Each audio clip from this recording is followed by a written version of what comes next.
Ayatul Kursi is made up of 9 sentences. Allahu la ilaha illa huwa al-hayyul qayyum, number 1. La ta'khudhuhu sinatun wa la nawm, number 2. Lahu ma fis samawati wa ma fil ard, number 3. What's number 4?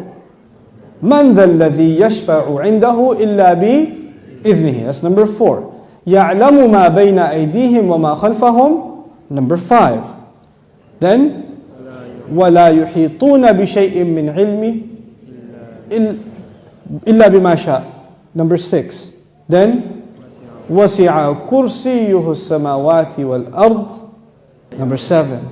وَلَا يَؤُودُهُ حِفْظُهُمَا, number 8. وَهُوَ الْعَلِيُّ الْعَظِيمُ, number 9. 9 sentences. The first sentence is Allahu la ilaha illa huwa al-hayyul qayyum. It's a beautiful sentence which ends with 2 of Allah's names. What are those 2 names? Al-Hayy, Al-Qayyum, the living and the source of all establishment. Everything stands and exists and is maintained because of Allah.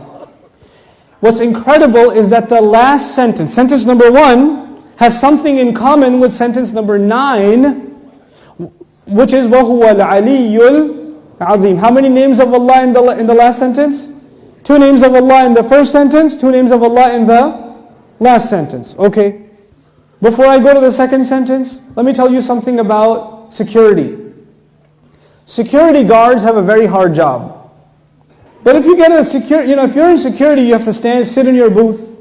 You have to stare at the CCTV for hours and hours. And does it move? It's the same picture. And you have to look at it for 12 hours, 8 hours. What tends to happen when you're guarding something? You tend to get sleepy. You tend to get tired. Allah Azza wa Jal says about Himself, لا تأخذه سنة ولا نوم. Drowsiness happens when you're tired. And of course, what happens after that? What's the next step? Naum. This is the second sentence. The second sentence is, these are things that creation has. Creation gets tired and it starts getting drowsy and eventually it falls to sleep. What was the second last sentence? وَلَا يَؤُودُهُ حِفْظُهُمَا. Guarding the skies and the earth does not exhaust Allah. When someone's exhausted, what do they get? Sina and Naum. The second sentence is actually connected to the second last sentence. لا تأخذه سنة ولا نوم ولا يؤوده حفظهما. He says, له ما في السماوات وما في الأرض. He owns whatever is in the sky and the earth. Now before I tell you further, you need to understand the difference between 2 words, 2 names of Allah, Malik and Malik. Malik is an owner. Malik is an owner. Malik, what is Malik? King. Is there a difference between a king and an owner? Yes. Ownership is about property. But kingdom is not about, you're not the king over a tree or the king over a piece of land. You're the king over the people who live in that land. Kingdom is about controlling people. Ownership is about controlling objects. There's a difference. Now Allah says, لَهُ مَا فِي السَّمَاوَاتِ وَمَا فِي الْأَرْضِ. He owns whatever is in the skies and the earth. What is the ayah about? Ownership. What's the third last sentence? وَسِعَ كُرْسِيُّهُ السَّمَاوَاتِ وَالْأَرْضِ. His throne extends to the skies and the earth. When Allah talks about His throne, He's talking about His kingdom. One dimension of control is ownership. The other dimension is kingdom. Both completing the picture. Allah is Malik and He is Malik. The Malik part of Allah's attribute, لَهُ مَا فِي السَّمَاوَاتِ وَمَا فِي الْأَرْضِ. Third sentence. The kingdom of Allah, وَسِعَ كُرْسِيُّهُ السَّمَاوَاتِ وَالْأَرْضِ. Okay. What's the fourth sentence? مَنْ ذَا الَّذِي يَشْفَعُ عِنْدَهُ إِلَّا بِإِذْنِهِ. Let's understand this ayah first.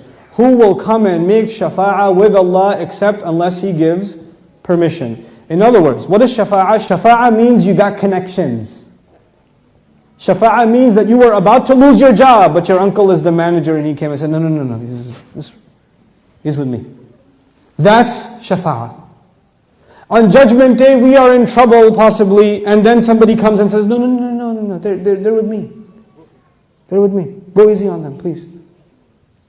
We beg Allah Azza wa Jal to qualify us for the shafa'ah of Rasulullah sallallahu alaihi wasallam. So this ayah is about nobody having any authority unless Allah gives it to them. وَلَا يُحِيطُونَ بِشَيْءٍ مِّنْ عِلْمِهِ. They know nothing, they can control, they encircle nothing of His knowledge. إِلَّا, except بِمَا شَاءَ. The fourth sentence and the sixth sentence are both about a statement about Allah and the only exception. The statement was, nobody has authority to make a case except whoever Allah gives permission. They have no knowledge except whoever He wants to give knowledge to. Otherwise they know nothing. The fourth and the sixth sentence are correlated. The first and the ninth, the second and the eighth, the third and the seventh, the fourth and the sixth. What's left? Middle sentence? He says, يَعْلَمُ مَا بَيْنَ أَيْدِيهِمْ وَمَا خَلْفَهُمْ. Oh my God, He says He knows what is ahead of them and what is behind them. And He knew what is coming ahead in the ayah and what was behind in the ayah. He put in the middle of it is, I know what's ahead and I know what's behind. Who speaks like that? Who speaks like that? Subhanallah.